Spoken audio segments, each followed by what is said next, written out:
ያው በቃለ ምልልሱ አንድ ወሳኙ ነጥብ አቶ ጌታቸው በቀጣይነት ለሚዲያ ራሳቸውን አቬይለብል ማድረጋቸው በጣም ሊደነቅ ይገባል። አንዳንድ ሰዎች እንዴት ያዩታል መሰለ፣ በተለይ የህወሓት የጽህፈት ቤት አንጃው ደጋፊዎች እንዲሁም ለዛ የሚደናገጡ ልበላቸው ሲምፓታይዘርስ ደግሞ አፋር እንትን ምንድን ነው የሚባለው ሻይ የሆኑ ደጋፊዎች ልበላቸው፣ በአደባባይ መውጣት የማይፈልጉ ግን የሆነ በተዘዋዋሪ ድጋፍ የሚሰጡ ሚሽኮረመሙ ደጋፊዎች ቴንክ ዩ ቴዲ። ያ ተሽኮርማሚ ደጋፊዎቹ ይሄ ሁለቱም አንድ ናቸው ምናምን አይነት የሚባለው ነገርም ይገለጻሉ። በዛም እኔ እሱን መጠቀም አልፈልግም። ግን ተሽኮርማሚ ደጋፊዎች ለምንድን ነው ጌታቸው እንደዚህ እየወጣ የሚናገረው? በፌዴራልም ሄዶ ያደረገው በይዘቱ ላይ መወያየት ይቻላል። ግን አንዳንዶቹ እየተጋለጠ ነው ራሱን እንዴ መገለጥ አለበት እንጂ በህዝብ ጉዳይ እየወሰነ እየመከረ አሁን ደግሞ ካለው ሁኔታ አደገኛ ከሆነ ሁኔታ ሚዲያ ላይ መቅረብ አለበት። ሶ ሚዲያ መቅረቡ መናገሩ ልክ ነው። እኔ በዚህ ጌታቸውን አበረታተዋለሁ። ወደ ሚዲያ ወደ ውይይት ራሱን ቅርብ ማድረጉ መሪ ማለት ያ ነው መሆን ያለበት። ከተሳሳተም በንግግር በውይይት ወደ ሚዲያ በመቅረብ የሚጠፋ ነገር የለም። ዝም ብለው ተደብቀው ሳንዘጋጅ የህዝብ እልቂት ያዋለዱ ሰዎች ለትችትና ለሚዲያ ለግልጽ ውይይት ራሳቸውን ቅርብ ያላደረጉ ሰዎች ምን ዋጋ እንዳስከፈሉን ይታወቃል። ስለዚህ ለውይይት ለሰለጠነ ውይይት ሀሳብ ለመስጠት ቻሌንጅ ለመደረግ በጓዶቹ ላይ ያለው የሰላ ትችት ለመስጠት መከሰቱ ተገቢ ነው። በዛ የሚጠፋ የሚጎድለንም ነገር የለም። አቶ ጌታቸው ድክመት ካሳየም ይተቻል፣ ይነገረዋል በቀጣይ መድረኮች ለቀጣይ አሁን ለምሳሌ ለፌዴራል ሄዶ በሰጠው መግለጫና ለሰጠው ቃል ምልልስ ቴዲ በዚህ በሪዮት ቀርቦ አንስተለታል። ያ ነው የሚሆነው። ሌላ የተለየ ነገር አይመጣም። ይሄ እንዲህ ያልከውስ እኔ እንዳየሁት ከሆነ እንደ ትግራይ ጥቅም እንደ ትግራይ ህዝብ እንደ ሚዲያም እንደዚህ ሚዲያም እንደ ጉዳዮችን ባንክሮ ተከታትለን እንትን እንደምንል ትጠየቅበታለህ ነው የምትለው። ከዛ የዘለለ ከአቶ ጌታቸው ጸብ ውስጥ አትገባም አንተ ፐርሰናሊ። እሱም በመወያየቱ በመናገሩ ሀሳብ በመስጠቱ የሚጎድለን ነገር የለም። እንዲያውም አቶ ጌታቸውም በይበልጥ በሚገባ እንድንረዳው ያደርገናል። የተሳሳተው ነገር ካለም እንረዳዋለን፣ ጠንካራ ጎንም ካለው እንረዳለታለን። አንዳንዶቹ የሚሰጡት አስተያየት ስለ ግራ ስለሚገባኝ ነው። ለምንድነው በዚህ ደረጃ እንትን አለ፣ በዚህ ደረጃ ሄዶ ጫፍ ላይ ለምን ተናገረ ምናምን ይላሉ። ያ ለአቶ ጌታቸው እንዲደርሰውም ስለፈለግኩ ነው። ተመልካችም ሁሉም ህዝቡም በዚህ እንዲረዳው አቶ ጌታቸው ለህዝብ ራሱን ቅርብ ባደረገው ቁጥር ህዝብም ያለውን ትችት እንዲያቀርብ ተቀባይነት ያለው ነገር ደግሞ ተቀባይነቱን ከፍ ያደርግለታል። በዛ ነው ያየሁት። ሪዮት ላይ ሬከርድ ነው በነገራችን ላይ በላይቭ እንትን በሪዮት ብቻ አይደለም በሌሎች ሚዲያዎችም አረ ነው። እኔ በሀገር አመራር በኢትዮጵያም በፖለቲካ ብዙ ጊዜ ደፍረው አያደርጉትም ሚዲያ ላይ መቅረብ። ከፍተኛ ተመልካች ወደ 30 ሺህ ቀጥታ ሲያየው ነበረ እና እዚህ አጋጣሚ ሪዮት ለዚህ ታሪካዊ እንትን መብቃቱም ትልቅ ነገር ነው። ቢካዝ ቀላል ነገር አድርጌ አላየውም። ራሴን ከሚዲያ በጣም አቀራርቤ የማይሰው ስለሆንኩ ማለት ነው። በዚህ ደረጃ ሰው ጠብቆት በጉጉት የሚያየው ጉዳይ ነው።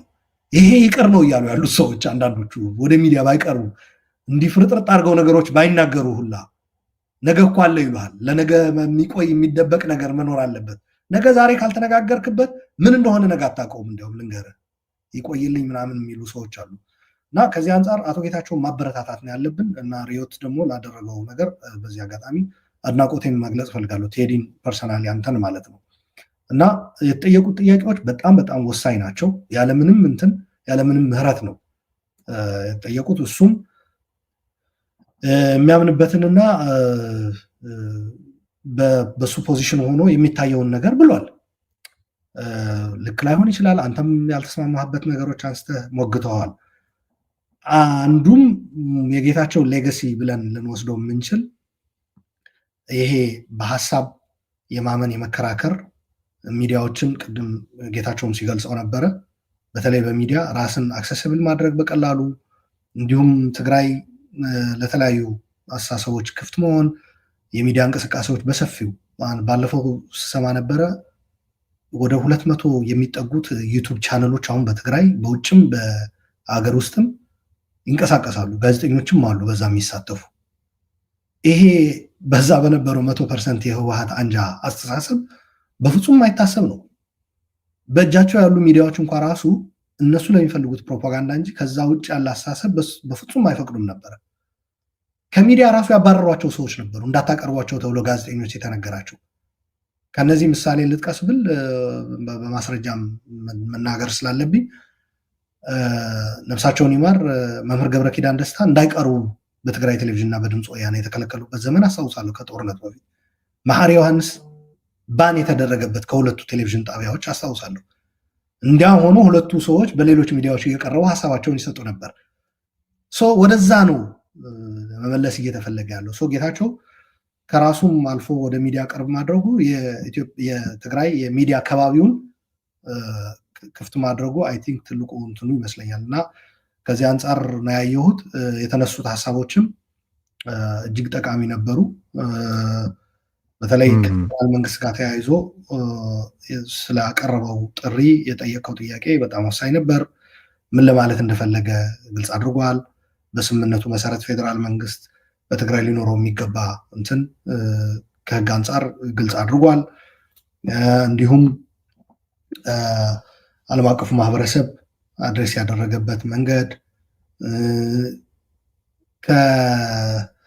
ምንድነው ልትሎች ይሄ ከመመለስ ጋር ተያይዞ የደረሰበት በተለይ ደግሞ ሲወጣ ወደ አዲስ አበባ እሱ እጅግ አሳሳቢ ነው። በነገራችን ላይ ሊያሳስበን ይገባል። ምን ማለት ነው? መሪ ፕሬዚዳንትን ለማገት ኬላ እንትን አድርጎ በተለይ እሱ ከነበረው ውይይታችሁ በጣም እንትኔን የሳበው እሱ ነው። ወደ ምንድን ነው እየሄድን ያለ ነው? እነዚህ ሰዎች ፕሬዚዳንት አግጃለሁ ሲል በሶስት መስመር ህይወታቸው ሙሉ የታገሉ ሰዎች እንዴት ይታገዳሉ የሚል ንግግራቸው፣ ፕሬዚዳንት ግን ለነሱ በኃይል ለማገት የሄዱበት ርቀት በንጽጽር ስታየው በጣም የሚገርም ነው። ደብዳቤ ነው የጻፈው ጌታቸው። ደብዳቤ በመጽሐፉ ግን ተደፈርን ብለው ነው እነሱ እንትን ያሉት። ህግና ተቋም መሰረት ባደረገ አሰራር ሲነገራቸው እነሱ ከህግ ውጭ በሆነ በኢንታይትልመንት እና በአሳምሽን እንዴት እንዲህ እንባላለን ብለው፣ ነገር ግን ፕሬዚዳንትን ግን ኬላ አቋቁሞ እንዳይወጣ ለማድረግ ይህ መረጃ በርዕዮት ነው ያካፈለው። ሌላ ሚዲያ ላይ ሲናገር አልሰማሁትም እና ለዛ ነው እያነሳሁት ያለሁት። እና እጅግ አሳሳቢ ነው። ወደ ምንድን ነው ይሄን ያለ ነው? የሰራዊቱ አዛዥ የሆኑትና አሁን በየመድረኩ አሳዳጅና ተሳዳጅ የለም፣ ጊዜያዊ አስተዳደሩ በቦታው ነው እያሉ እየተናገሩ ያሉት የጊዜያዊ አስተዳደሩ ምክትል ፕሬዚዳንት ይህንን እንዴት ነው የሚያዩት? ኢንፋክት አይገርመኝም። ቅድም ጌታቸው እንደገለጸው በየስብሰባው ይገደሉ ሲባል እዛ ቁጭ ብለው ይሰሙ ከነበረ እና ማስተባበያ ካልሰጡ በዛው በስብሰባው ወይም ደግሞ ቆይተው ሚዲያ ላይ ወጥቶ ይሄ ነገር ስህተት ነው ማለት ካልቻሉ ይሄ ነገር ራሳቸው ምክትል ፕሬዚዳንቱ እና የሰራዊቱ አዛዥ አውቀው ወይም እውቅና ሰጥተውት የተፈጸመም ነገር ነው ብለን እንድንጠይቅ እኔ እንዳነሳ አድርጎኛል። በውይይቱ ከተነሱ ነጥቦች ማለት ነው። እጅግ አሳሳቢ ጉዳይ ነው። ወጣቱ ትውልድ በእንደዚህ አይነት ተግባር እንዲሰማራ ማድረግስ ተገቢ ነው ወይ? ህዝብ ላይ እንዲተኩስ ማድረጋቸው አልበቃ ብሎ መሪን እንዴ ወጣት ባይሆን ኖሮ እኮ እና ጌታቸው ወጥቶ እኔ ነኝ ከኔ በላይ የሚያዝህ ማን ነው ብሎ ባይናገረው ኖሮ እኮ ታሪኩ ሌላ ይሆን ነበር ማለት እኮ ነው። እንዴ እኔ በጣም ነው የሚያስደነግጠኝ። እነዚህ ሰዎች ለትግራይ ምንድን ነው እየደገሱላት ያለው እንድልም አድርጎኛል። ልፈልጌ ነው ቴዲ። እዛ ላይ ግን ለመጨመርም ባይዘወይ የትግራይ ከፍተኛ አመራሮችን የመግደል ሀሳብ አሁን ያው በእቅድ ደረጃም ይህንን ሀሳብ ሳነሳ ከፌዴራል መንግስቱ የስለላ ጋር መያያዝ የለበትም። በግልጽ ከዛ በፊትም ሲነገሩ ለምሳሌ ጀነራል ጻድቃንን በተደጋጋሚ እንደዚ አይነት ነገሮች ሲነሱበት ነበረ፣ በግልጽ ማለት ነው። አሁን ከአሉላ ጋር በጣም የምስማማው ለምሳሌ አቶ ጌታቸው ረዳን ታግቶ ወይም ተገድሎ ቢሆን አንደኛ የክልሉ ፕሬዚደንት ነው፣ ሁለተኛ ደግሞ ሊፈጥረው የሚችል አካባቢያዊ ትርጉምም ይኖረዋል እነሱ ራሳቸው ከሰጡት አንጻር ማለት ነው። ሁለተኛ የአቶ ጌታቸው ረዳ በጣም ጥንካሬ ብለን መውሰድ የምንችል የሚመስለኝ እኔ መንግስት ሆኖ ወይም ፕሬዚደንት ሆኖ እንደ መንግስት አክት ባያደርግም ግን ለምሳሌ ጠንካራ ጥያቄዎች ስታነሳለት አንተ የትግራይ ከኢትዮጵያ ጋር መቆየትና ለመቆየት በሚመለከት የፌዴራል መንግስቱን ኢንቮልቭመንት በሚመለከት እነዚህ ሀሳቦች እነዚህ ነገሮች ጉዳዮች በአግባቡ ወደ ውይይቱ እንዲመጡና እንዲታዩ ነው። አሁን እሱ እንደ ፕሬዝደንት ብቻ ሳይሆን እንደ አንድ ራሱን የቻለ ሰውም በድፍረት መናገር የቻለው ማለት ነው። በዋናነት ግን እኔ አሁን የሚያሳስበኝ አሉላም እንዳልከው ወደፊትም በደንብ ጥንቃቄ መድረግ ያለበት የሚመስለኝ መሪ የፖለቲካ ሰዎችን ወይም መሪ የእንቅስቃሴ ሰዎችን ትግራይ ውስጥ ማኮላሸት በጣም ህወሓት የተካነበት መንገድ ነበረ ከአሁን በፊት። ማኮላሸት ሳይችል ሲቀር ደግሞ መግደል እንደ አማራጭ ይከተላል። የፖለቲካ መሪዎች ወይም ደግሞ የህብረተሰቡ የአስተሳሰብ መሪዎች ወደ ሚዲያ እንዳይቀርቡ ኦፍኮርስ ለረዥም ጊዜ ለምሳሌ የአረና ሰዎችን ተሳስቶ አንድ ጊዜ የትግራይ ቲቪም ሆነ ድምፅ ወያነ አቅርቧቸው አያውቅም፣ በቅርቡ ካልሆነ በስተቀር ማለት ነው። ይህ ለ10 ምናምን ዓመታት ሊጠቀስ የሚችል ነገር ነው። ሌታለውን የአረና መሪዎች ኢቭን ኢንዲፔንደንት ናቸው ብለን የምንላቸው ሰዎች ራሱ ወደ ሚዲያ የማቅረብ አባዜ አልነበርም በዛን ጊዜ እንደሚታወቀው ማለት ነው። ሶ የኢንተርቪው አሁን ያንን ኢንተርቪው ከአቶ አማኑኤል አሰፋ ጋር የሰጠውን ኢንተርቪው ደግሞ ያየሁት ነበረ ጎን ለጎን። ያት ህወሓት እንደ ፓርቲ ነው የምለው እኔ ባይ ዘ ወይ 4 ሰዎች 3 ሰዎች 5 ሰዎች አይደሉም ችግሩ። እንደ ፓርቲ ያሳሰብ ለውጥ ላለማድረግ የተረገመ ትግራይ ውስጥ የበቀለ አረም ነው።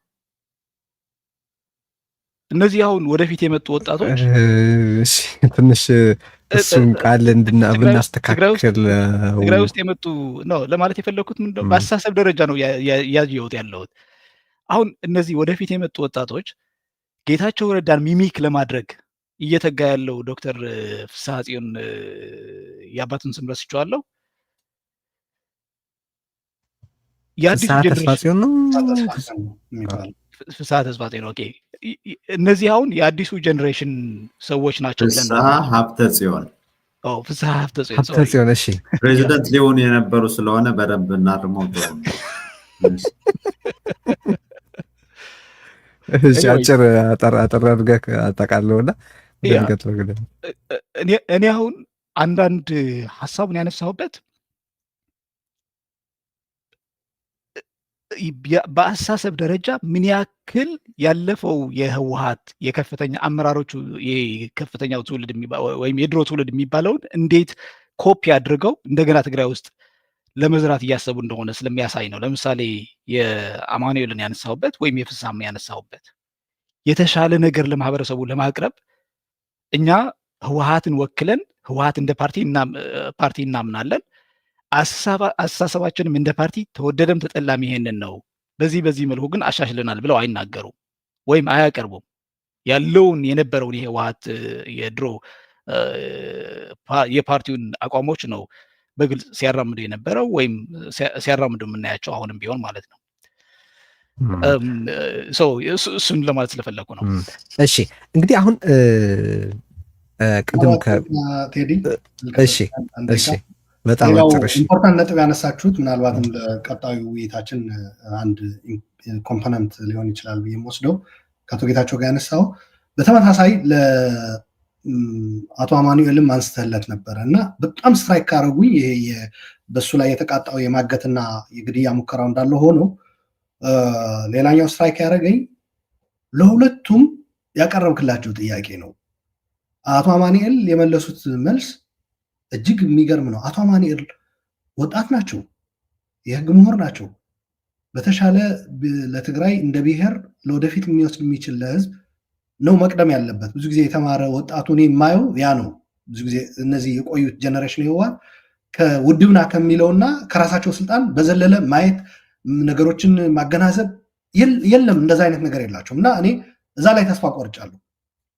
ግን ወጣት የሆነው ከህወሓትም ቢሆን እንኳ ራሱ ስቲል ልክ ጌታቸው እንደገለጸው የተሻለ ነገር በጋራ የሚያግባባን ህዝቡን ወደፊት ሊወስድ የሚችል ሀሳብ ሲቀርብ ትንሽ እንኳ አይ እኔ ድርጅቱ የሚለው ሌላ ነገር ሊሆን ይችላል፣ በድርጅቱ በጠርናፋው መሰረት ላይስማሙ ይችላሉ። ነገር ግን ለትግራይ ይጠቅማል እስከተባለ አንተ ያነሳው ነጥብ ልናየው እንችላለን እንኳ ቢል ጥሩ ነበረ። ያቀረብክለት ጥያቄ ምንድን ነው? የጋራ የሆነ ብሔራዊ መሰባሰብ እና በዛ ተመስርቶ ደግሞ ጊዜያዊ አስተዳደሩን የማስተካከል የማሸጋሸግ የማስተካከል ነገር ብዙዎች እያነሱት ነው ይሄንን ነገር እና እናንተ እንዴት ታዩታላችሁ ስትለው በጥፊ እንደተመታ ነው የደነገጠው። አማኑኤል ራሱ ሳይሆን ከኋላ አርጩሜ ይዘው የሚከተሉት የህወሓት ነባር ታጋዮች ትልቆቹ እነ ሞንጆሪኖ ምናምን ከኋላው ቆመው በላትና አሳያለሁ እያሉት የተናገረ ነው ይመስለው። እስኪ አሁን እንቀበላለን በልና እዚሁ ነው ምንደፋህ እየተባለ የሚናገር ነው ይመስለው።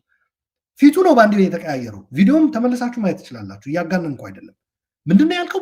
ምን አይነት ነገር ነው? እስኪ ድገመው አይነት ነገር እና በፍጹም አይሆንም ነው የሱ እና ጌታቸው ይህንን ነገር ሳቀርብለት ደግሞ እስማማለሁ ነው ያለው። እንዲያውም የጌታቸውን አማኑኤል የአንጃ የፓርቲም አይደለም የአንድ አንጃ ምክትል ሊቀመንበር ነው።